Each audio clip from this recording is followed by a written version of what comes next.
Consumer advocate, tax expert, and educator Ed Slott is here to help you rescue your retirement by following his time-tested method of avoiding the 5 silent retirement killers.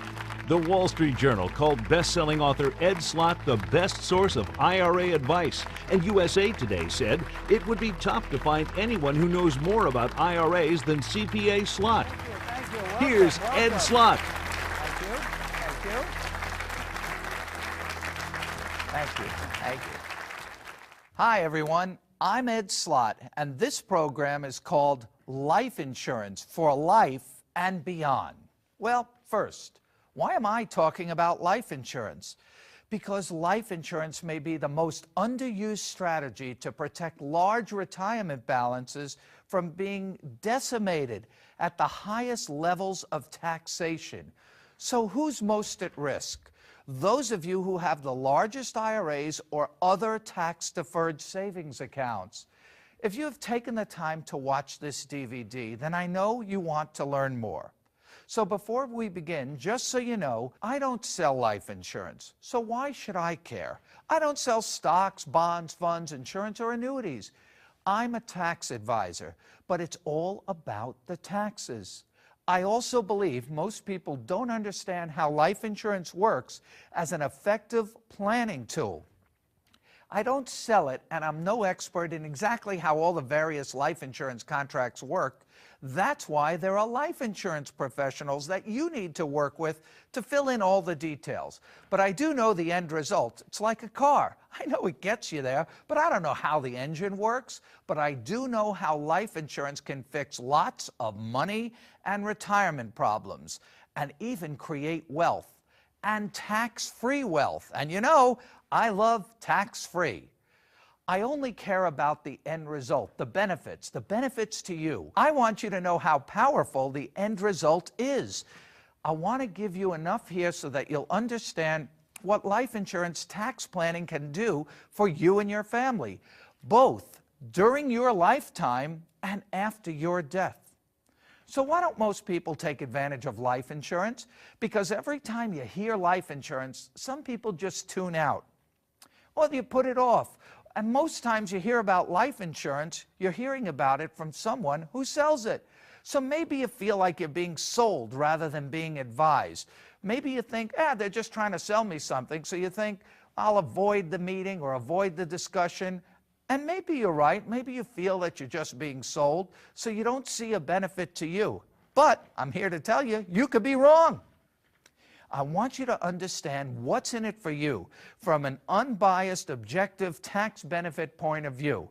Well, now you're meeting with me. So let me tell you why I believe life insurance is the missing piece in most people's retirement and estate plans. The tax exemption for life insurance is the single biggest benefit in the tax code. I don't even think life insurance professionals use it enough or appreciate it enough. Maybe that's why they don't sell enough of this product. I put this brief guide together for you in the hope that you'll view it and see how tax planning with life insurance provides powerful benefits. And then you'll continue this conversation with your life insurance agent who can fill in all the details. Except that now, when you meet with him or her, you'll have a better understanding of the benefits and what questions to ask. You'll definitely be more involved in the discussion, especially when it comes to your retirement. First, let's see what the problem is, and let's see what the solutions are. The good news is that taxes are generally money problems, and life insurance puts lots of free money, tax-free money, in your pocket. So most tax problems can easily be avoided with great planning. Here are both the problems and the solutions, and I want to give you this program on 2 levels: the problems that can affect you during your lifetime, and the problems that can affect your beneficiaries, your family, after your death. So why would you care about a solution if you didn't think you had a problem? Well, if you have taxable savings, you have a problem, and so do your beneficiaries. In my public television program, I tell you about what I call the 5 silent retirement killers, and they must each be addressed, and one of them is risk. Most people think of this as investment risk, as in the stock market. But when it comes to your retirement savings, especially taxable IRAs and 401ks, an even bigger risk is tax risk. Many people think that simply having retirement savings is enough. It's not. It's what you keep that counts after taxes. There's a mortgage on your tax-deferred retirement savings. Most of that is owed right back to the government. In fact, future taxes could be 50 or 60% or more by the time you reach in for yours. That's not real money. The only real money is tax-free money, spendable money, where you keep it all. Plus, with IRAs and 401ks, you have to take required minimum distributions on that money after you reach age 70 and a half years old, and you're forced to pay taxes on the government schedule, not yours. That's the government plan. That's not real money, since it's all subject to tax. Are you wondering what future taxes could do to your retirement security? You should be. You know why? You've caused the problem, especially if you've done everything right. You saved, you sacrificed, and built a healthy retirement account, a 401k or an IRA. So what's the problem with IRAs? The problem is they're tax deferred, not tax free. That money will be taxed at some future point. With an IRA, a SEP IRA, a simple IRA, 401k, 403b, or any other type of tax deferred retirement plan, you received your tax deduction up front. Your retirement funds have grown tax-deferred all these years. So far, so good. You've done well. But there'll be a day of reckoning. You'll owe income tax when you begin to withdraw, just when you need the money the most. How much tax? We don't know. That's the problem. You won't know that until you need the money the most in retirement or after you die when your family inherits. This uncertainty keeps people up at night. So that is the tax risk. But there's another risk, market risk. Your retirement savings and other investments, if invested in the stock market, are also at risk of being lost to more Wall Street fraud or manipulation or a market crash at the wrong time for you. So let's review up to this point. Typical tax-deferred retirement savings like IRAs and 401ks are subject to two major risks, investment risk and tax risk. Now here's where the life insurance comes in. Life insurance can be used to remove both of these risks. Investment risk with life insurance, you get certainty, a guarantee. You cannot get a guarantee in the stock market. And tax risk, you eliminate that by never having to pay tax on this money. So you need to create a plan to move your money from accounts that are forever taxed to accounts that are never taxed. Life insurance is the best provision in the tax code to do that. Wouldn't you sleep better at night if you knew your retirement savings were no longer subject to these risks? But still, the benefits are misunderstood and not used enough in planning. So what are the benefits, and exactly how would you use life insurance in your planning? First, when I talk about life insurance, I'm referring to permanent insurance, permanent life insurance. Even with permanent insurance, there are several options, so you need to speak with an insurance professional for all of those details. And I mean permanent insurance as opposed to term insurance, which is more for younger families looking for the maximum death benefit. So here I'm talking about permanent insurance for those looking for retirement security and estate protection.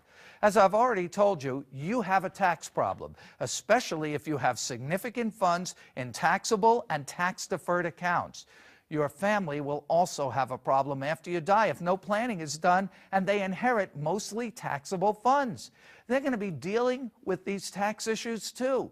They also may be dealing with estate taxes, depending on the tax law when you die. And that changes all the time. So you need to plan for the worst-case scenario and hope for the best. Your family will most likely also have a liquidity problem if retirement funds and other assets have to be cashed in quickly in order to raise money after death for taxes and other post-death expenses. Money is often needed after death to resolve all kinds of issues besides taxes. I'm talking about family squabbles, etc., family members wanting money more quickly.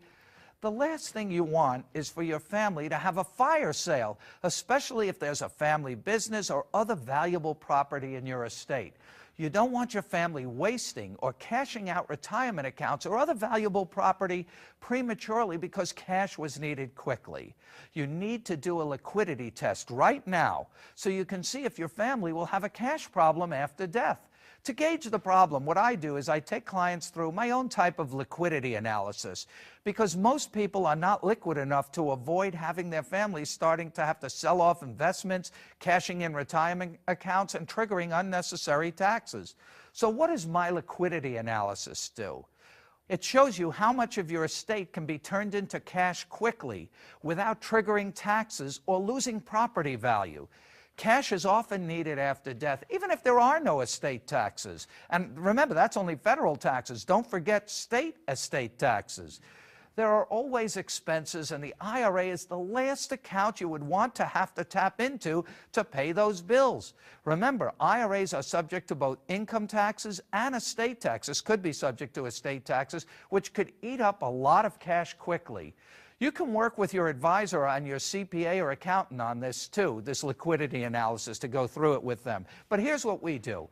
We have clients make a list of all the assets you own. So do that now. Make a list of all the assets you own, less liability, mortgages, loans, debts, etc. In other words, your net worth. Now you have this list of property. Code all the property as either liquid or non-liquid. By liquid, I mean assets that can be most easily and quickly turned into cash without triggering a tax. What I call money you have to pay a toll on to get it, toll money. You're left with basically cash. Well, here's what I mean. IRAs I wouldn't include as liquid assets. You might say, oh, I have all this money in my IRA, but you have to pay a toll to get it. It's not liquid. You have to trigger taxes to get it. So I wouldn't put IRA in with liquid assets or cash. So here's what we do. We do a percentage, a fraction.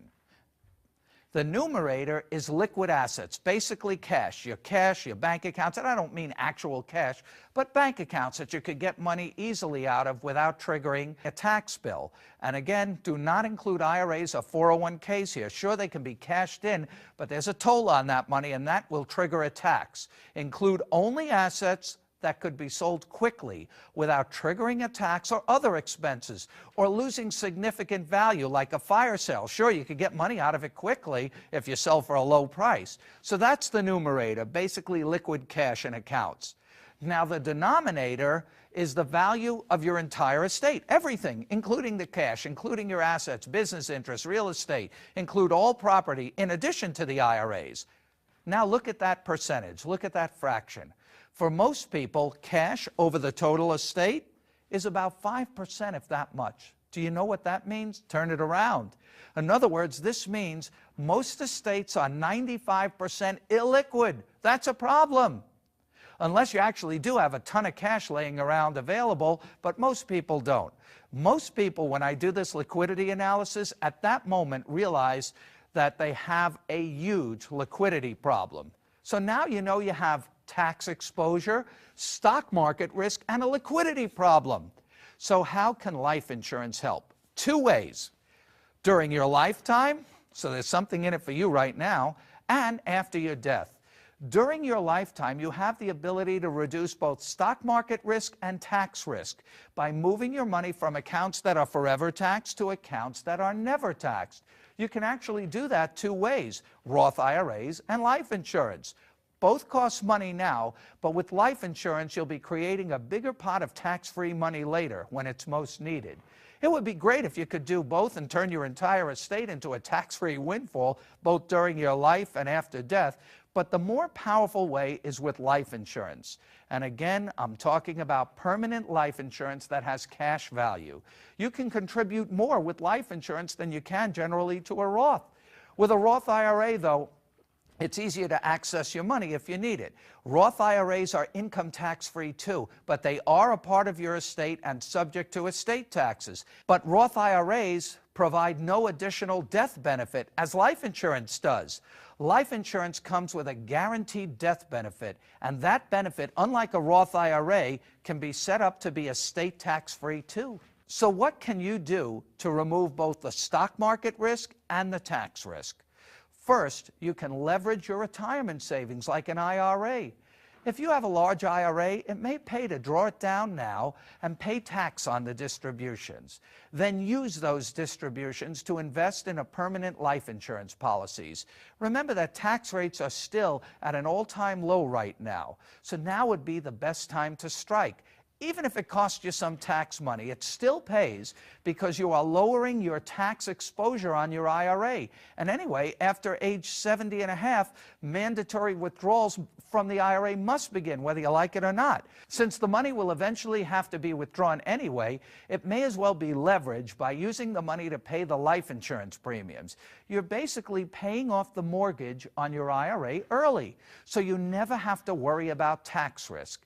And the funds invested in your permanent life insurance policy are now growing tax and risk-free. And you can have lifetime access to the cash value tax-free if you need it for retirement. So during your lifetime, you can, in effect, turn your taxable IRA and other taxable savings into a tax-free savings vehicle. It's really just like changing pockets from taxable accounts to tax-free accounts, except that now you've also built in a guaranteed death benefit to benefit your family. It's generally judgment-proof too, the life insurance I'm talking about. If you have other taxable funds, you might want to keep those protected from future taxes too. Many people who are looking for places to shelter money from taxes, stock market, risk, and lawsuits are stuffing taxable money into permanent life insurance as a lifetime personal protected savings account. All the growth is tax-free for life and beyond. So those are the benefits to you during your lifetime. What about post-death benefits for your family?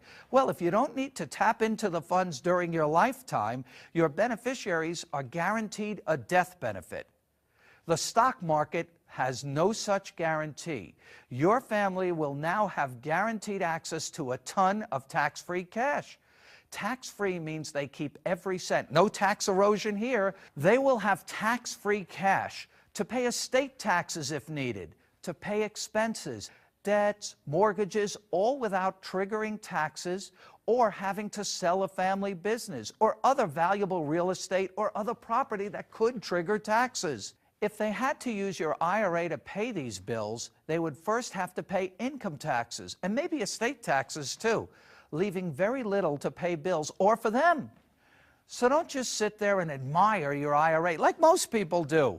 Leverage it now. Use it, leverage it, or lose it to possible future higher taxes. Never underestimate the value of leveraging IRA money by using it to pay life insurance premiums. The larger the estate, the higher the estate tax. Having enough insurance money available to cover the estimated estate tax will avoid having to invade the IRA to pay the tax. Now, some people might say, but the current estate exemption now is so much higher, so there probably won't be any estate tax. You know what? This has been changing on and off over the years. This is not an option you can plan with. The estate tax exemption has been changing up and down, and you cannot take that kind of risk. Anyway, what's the downside? If there's no estate tax, your beneficiaries will simply inherit more money, and it'll all be tax-free. That's the downside. But okay, let's continue with that scenario. Let's say there is no estate tax. There are still plenty of uses for life insurance, even if there is no estate tax. You could use life insurance to replace stock market losses. I had a doctor client a few years ago that had this account. He had about $3 million in a brokerage account. And he said to me, I want that to go to my family. I don't want to touch that. $3 million to go to my kids. But then the stock market crash hit, and he lost $1 million in the market. So now his value is only $2 million. What did he do? He went out immediately, got $1 million of life insurance. He replaced all that lost value immediately. Now he still has the $3 million to leave his kids. $2 million what's left in the portfolio, plus $1 million of life insurance. He replaced losses immediately. Life insurance can also be used to provide tax-free money for your beneficiaries so they don't have to withdraw amounts in excess of their required minimum distributions. Here's what I mean.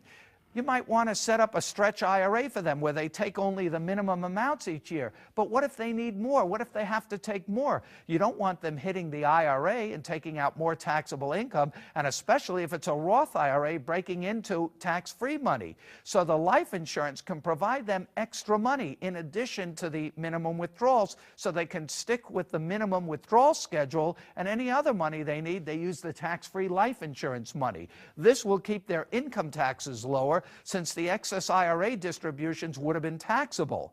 The money they use from life insurance is tax-free. Also, this allows them to stick with the stretch IRA schedule instead of depleting the IRA balance before it's time. And it's even more powerful for a Roth IRA. This can also allow inherited Roth IRAs to last longer and continue to grow tax-free for your beneficiaries. Life insurance can also be used to simply create wealth.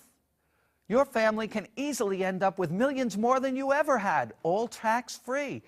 That's why when I talk to clients, I give them this scenario. First, like I said before, we find their net worth, the entire value of your estate. And then I ask, if I could create a plan so that after you die, your family will end up with your entire net worth, whatever that is, or much more, would that be a good plan? Of course that'd be a good plan. Where do I sign up for that? Who wouldn't want that?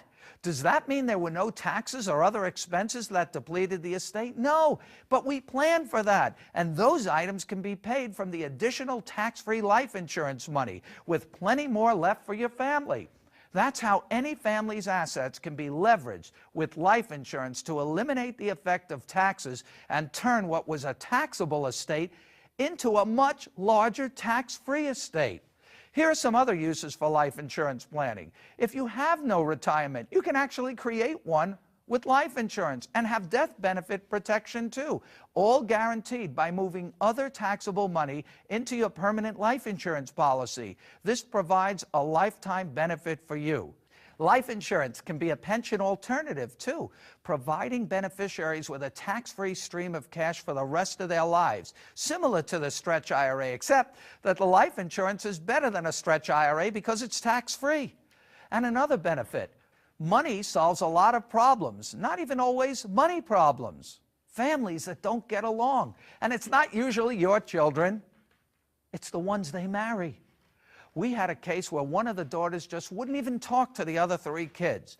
So mom came to see me and she decided to take out $500,000 of life insurance, naming the 4 children as equal beneficiaries. When mom died, it didn't matter that one of the daughters wasn't talking to the others. Life insurance does not pass through a will. It is not subject to probate or income tax. So each of the children got their $125,000 checks with no fights and no contact. It's sad, but it avoided a ton of legal problems, will contests, and other expensive and nasty arguments. They just got the money straight out. So this is the basic strategy, turning taxable money into tax-free money using the tax exemption for life insurance, moving your money from accounts that are forever taxed to accounts that are never taxed. As tax rates increase, tax-free becomes much more valuable. Life insurance, like Roth IRAs, removes the uncertainty of what future tax hikes could do to your retirement savings. But is it all good? What's the downside? Nothing's all good. What's the downside? You might not qualify. Maybe you're too ill. Well, that's something you might want to look into annuities for that. That also gives you a guaranteed stream of income for life. Another downside, well, obviously you have to commit to funding the policy. If you don't put the money in, you won't have it. You also need to have funds available to invest. But that's where your IRA and other taxable funds come in. But if you don't have it, maybe it's not for you. Life insurance may not be for everyone. You don't want to go broke with it. If you don't have enough assets, you probably don't have a tax problem. And then it might not pay for you. Maybe you only need enough life insurance to protect your young family in case of an early death. That you should always have. The bottom line is that life insurance provides tax-free cash. Tax-free is always the best source of money, and it also solves lots of non-tax problems. Well, this is all good, but people make mistakes when it comes to life insurance planning and understanding life insurance. Here are the 5 most common life insurance mistakes. Mistake number 1, thinking that life insurance is a cost and not looking at it as an investment. If you put money in a bank account, that's an investment. This is the way you should look at life insurance. You want to put it in as an investment. And the bigger the number, the more you'll have. It's not a cost, it's your money, it's an investment. Item number 2, trying to pay the lowest amount for life insurance. It sounds good, right? Do you want to pay $1,000 or $10,000 for the policy? With permanent life insurance, you might want to pay more. Like I said in item 1, think of it like a bank account. You may want to maximize the amount you have available, so you may want to put more in. Mistake number 3, not understanding the benefits. Now, I went through some of the benefits before, but let's review them. For example, with life insurance, you have a tax-free payout after death. And generally, it's judgment-proof. Also with life insurance, you have lifetime access to cash value, tax-free, so it won't increase your income. It won't cause Social Security to be taxed, and you won't lose tax benefits because your income increased, like losing exemptions, deductions, and credits. Life insurance is exempt from estate tax if it's set up right. And with life insurance, you get a guarantee, removing stock market risk. The government has restrictions on how much you can invest, but you generally want to put in the maximum you can. Mistake number 4, improper ownership. Don't own it in your own name. Why on earth would you want to own something like life insurance that you can't possibly collect on? Why would you? Keep it out of your estate. We see this all the time with clients. It's one of the biggest mistakes made. In fact, we had a young couple come in recently. Very successful couple, made a lot of money, and we were going through the assets they had, and the husband actually did have $5 million of insurance. And then when I looked at it, it was owned in his own name. And I said, what'd you do that for? Do you realize that if you die, that $5 million comes right back in your estate? And if your estate is subject to estate taxes, the government could get half of that. Why would you own it in your own name? You want to keep it out of your estate. And I told them, go back to your insurance agent and get, fix this. And it's not that easy to fix, but it can be fixed. There are waiting periods, but go back to your insurance professional. Well, when I said that, he said, I don't even remember who sold this to me. So this is just an aside. Don't you think you should have a better relationship with your advisor? You shouldn't own it in your own name. It should be owned by somebody else or a trust. The life insurance premium should be paid by the beneficiaries or by the trustee of an irrevocable life insurance trust, so that the life insurance proceeds will be estate tax free. Oh, and one item here. One downside, be aware that if you don't own the policy, which is what I'm saying to do, not to own it in your own name, if you don't own the policy, you may only have limited access to the cash value because you don't own it. Mistake number 5. Not knowing it's tax-free. I don't even know if this is a mistake or a misconception. Can you believe it? Still, people don't know that life insurance is tax-free. I get calls every now and then from a beneficiary. We did planning for their family, and they'll call me up and say, Ed, I just got this check. What do I do with it? How much do I owe in taxes? I said, I told you 1,000,000 times, it's tax-free. The benefit is so good, even when people get the check, they don't believe it. The life insurance is tax-free. So let's review. Risk is a silent retirement killer. Life insurance can eliminate both stock market risk and tax risk. And it can be used during your life to create a tax-free retirement fund. Life insurance is not only income tax-free, but can be estate tax-free too. You can contribute almost unlimited sums to a permanent life insurance policy and have tax-free access to your cash value during your life, without increasing your income. And don't forget about the most basic life insurance benefit. Aside from all the estate and retirement tax planning advantages, life insurance protects families when there's an early death, young families. It's hard enough to deal with the loss of a parent, but at least life insurance can provide the needed cash so that life can go on without having to make any severe changes due to lost income. Money for the family, tax-free money. I never met anyone who didn't wish they had more life insurance, especially a widow. I like to say that life insurance takes care of families without first going through the government. You need to review all of these points with your life insurance professional who can fill in the details. But now you're much better informed and ready for the conversation. You might actually even enjoy the conversation now with your life insurance agent. Can you believe it?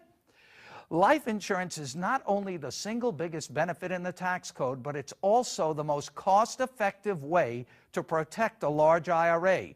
You need to have a discussion with a competent, educated advisor that, in addition to being a life insurance professional, has the specialized knowledge in retirement tax planning. The coordination is essential, especially if you've built up significant balances in your taxable IRAs or 401ks. Most advisors do not have this level of training, so be careful. As tax rates increase, life insurance becomes more valuable than ever before. And there are increases on the horizon. You have new health care taxes coming in, as well as higher tax rates. You can plan for that now, and if it doesn't happen, what's the downside? You and your family have sheltered that much more money, since it won't have to be used to pay taxes. Here are some of the frequent questions I get about life insurance. Ed, if the tax exemption for life insurance is so good, won't the government take it away? No. Why? It's a social reason.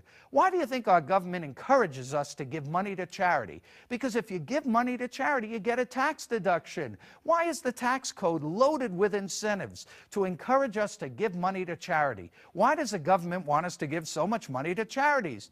Because they're broke, so they don't have to do it, to remove the burden from them.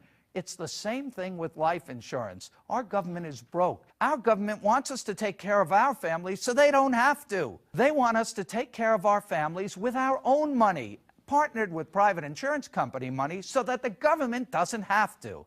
Next question I get, Ed, what if I don't qualify for life insurance? I have to tell you, more people do qualify than you think. I've seen it even with very ill clients. So don't assume you won't qualify. Leave this to your life insurance professional to check for you. More people qualify than you think. Here's another question I love. Ed, how can life insurance companies do this? They'll lose a fortune. Oh, now you're worried about life insurance companies? Don't worry about them. They have actuaries. We're not going to hold any benefits right away for life insurance companies. They're doing fine. The answer is it's in the numbers. The risk is spread over a large pool of people. Don't worry about them. Insurance companies are some of the most solid financial institutions. Next question I get, Ed, why doesn't everyone do this? You know what? I don't know. I also think that insurance is not sold properly, so you look at it as a cost rather than investment. Many people think they're buying something and they don't see how it fits into a plan like I've been telling you about. A good financial advisor or insurance professional can explain the planning aspects. Ed, which is better, saving in an IRA or an insurance policy? That's interesting. Life insurance wins hands down. Let's compare. Let's compare life insurance to a tax-deferred retirement plan like an IRA or a 401k. If you compare life insurance to tax-deferred plans, life insurance has several advantages. First, with life insurance, you have lifetime access to cash value, tax-free and penalty-free. With an IRA, withdrawals can be heavily taxed, and penalties too. Also with an IRA, after you're 70 and a half, you're forced to withdraw and pay taxes whether you like it or not. Life insurance provides a tax-free death benefit, income tax-free, estate tax-free too if owned properly. And with life insurance, there's no risk of future tax rates increasing. I mean, they could increase, you just don't care. Just so you know, the Roth IRA also provides this benefit. The reason you don't care is because what would you care about taxes if it's all tax-free? But here's what you don't get with life insurance that you do get with an IRA and a 401k. With life insurance, you don't get a tax deduction like you get with an IRA or 401k. But a tax deduction these days is a trap because you'll pay much more in taxes later. All right, the last question I always get, come on, Ed, are you working for the life insurance companies? This is too good to be true. No, I told you that before. I'm here for you, telling you how to create and build tax-free wealth using the single biggest benefit in the tax code. I always say life insurance is the only legal way to print money. So there you have it, the problems, the benefits both to you during your lifetime and for your family after your death. The bottom line, don't just sit there and admire your IRA or 401k. If you have a large IRA, you have a tax problem. It's tax deferred, a sitting duck just waiting to be taxed. Use it, leverage it, or lose it to future taxes. Do something now while the best options still exist. Move your money from accounts that are forever taxed to accounts that are never taxed. And good luck. Thank you very much. Thank you. Good luck. Thank you very much.